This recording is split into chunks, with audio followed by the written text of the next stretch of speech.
Thank you, Madam Chair.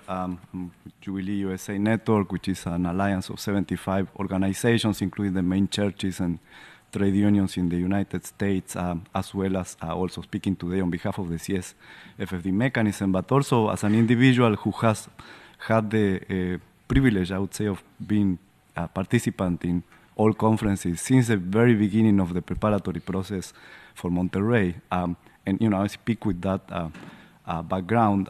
It may seem premature to discuss FFD5 when we are just preparing for FFD4, but this is one conspicuously missing piece we have seen in the elements paper, perhaps because it is a given. We would like to believe it is considered a given, but we feel important to remind everybody that we need to clearly set the time for the next FFD conference.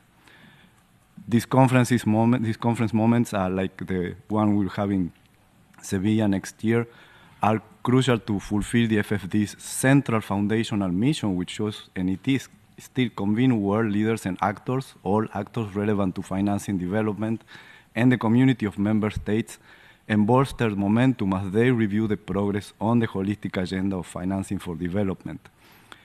As we set the time for the next conference, we want to recommend an innovation over how this was done in the previous 3 conferences, because in each of those cases, the formulation left it open when the next conference was going to happen, paving the way for uncertainty and continued rolling over of the decision, which took considerable time and resources from member states in additional negotiations. I will not mention the resources it also takes from us.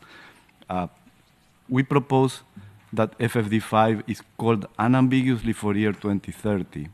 A 5-year framework is compelling. It allows sufficient time to deliver progress while maintaining the urgency of implementation.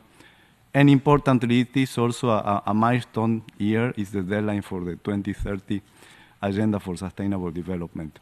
Thank you for considering our proposals.